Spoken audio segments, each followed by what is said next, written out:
The mysterious death of Elisa Lam. In 2013, Elisa Lam, a 21-year-old tourist from Vancouver, British Columbia, disappeared while staying at the Cecil Hotel, a Los Angeles hotel with a long and lurid history. She was last seen on January 31, 2013. As part of the police investigation, a video was released that showed Lam behaving erratically in a hotel elevator. This footage became a viral sensation. On February 19, 2013, Lam's body was found inside a water tank on the roof of the hotel. Her death was later determined to be an accidental drowning, though the exact circumstances that led to this remain unclear.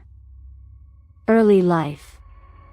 Lam was born on April 30, 1991. Lam's family immigrated to Canada, where they opened a restaurant in Burnaby, British Columbia.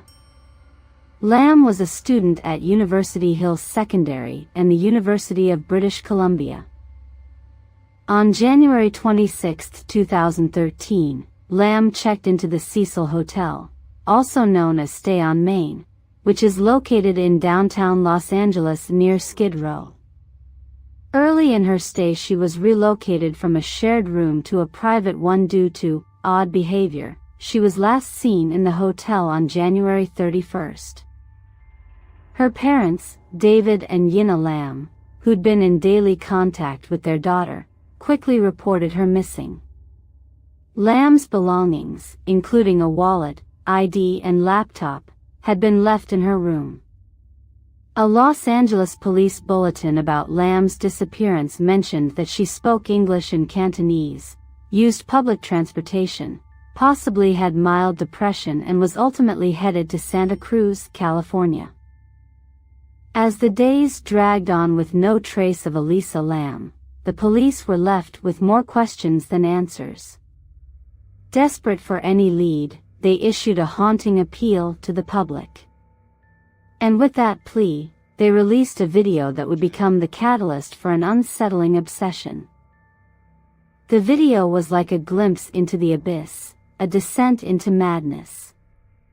Elisa, clad in a blood-red hoodie, stood alone inside the elevator's dimly lit chamber. The camera captured her pale, anxious face, her eyes darting about as if searching for unseen horrors.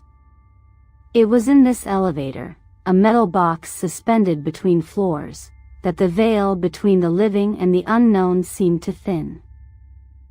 In the footage, Elisa pressed numerous buttons on the elevator's control panel, her fingers tapping a discordant melody. Her actions were deliberate yet erratic, as though she danced to the tune of unseen phantoms. Her breath quickened, visible puffs of fog in the frigid, confined space. It was as if she was trying to navigate a maze designed by a malevolent hand. And then, the crescendo of horror unfurled. Elisa stepped out of the elevator, her feet hesitating on the threshold of an abyss. She peered into the darkness, as if communing with something only she could perceive. Her hands waved and beckoned, fingers tracing ghostly symbols in the empty air. What unseen forces had her in their grip? Discovering the body. While Lam was still missing, guests at the hotel began to complain about low water pressure. On February 19, 2013, a maintenance worker peered into one of the 4-foot by 8-foot water tanks on the roof of the hotel and spotted a dead body that turned out to be Lam. The worker later said in court documents, "I noticed the hatch to the main water tank was open and looked inside and saw an Asian woman lying face up in the water approximately 12 inches from the top of the tank."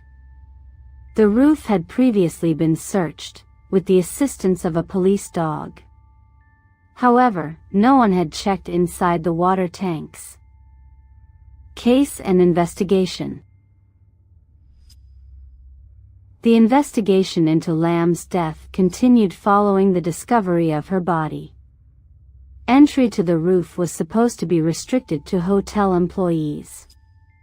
An interior staircase to the roof had a locked door equipped with an alarm, said to be working, that should have alerted staff if it had been opened. 3 fire escapes also provided access to the roof. Following further inquiry, an autopsy and toxicology tests, the coroner issued a ruling that Lam had accidentally drowned. There were no indications of physical trauma on her body, and no drugs that might have contributed to her death were found in her system. The coroner's report mentioned Lam's bipolar disorder as a significant condition that played a role in her death. Due to a negligence lawsuit against the hotel filed by Lam's parents, the suit was dismissed in 2015. The lead investigator from the case gave a deposition. "My opinion is that she fell off her medication, and in her state, she happened to find her way onto the roof, got into the tank of water," Detective Wallace Tennell stated. In the deposition, the detective also noted, "My partner and I tried to figure out how somebody could have put her in there, and it's difficult for someone to have been able to do that and not leave prints, not leave DNA or anything like that. So she climbed in on her own." The case may be closed, but a reconstruction of how Lam died reveals some confounding circumstances. For Lam to have entered the water tank on her own, she would have needed to make her way to the hotel roof undetected, either through a locked and alarmed door or via a fire escape on the side of the building. Next, she would have clambered onto the water tank platform and climbed a 10-foot ladder on the side of the tank. She then would have had to open a heavy water tank lid before getting inside. And at some point Lam presumably undressed. When she was located, her body was naked, while her clothes were in the tank with her. The Cecil Hotel, which had rebranded itself as Stay on Main prior to Lam's stay, has a macabre history that may have contributed to speculation about Lam's death. The hotel has been the scene of multiple murders and suicides, dating nearly as far back as its first days of operation in 1927. In the 1980s, serial killer Richard Ramirez, known as the Night Stalker, stayed at the hotel.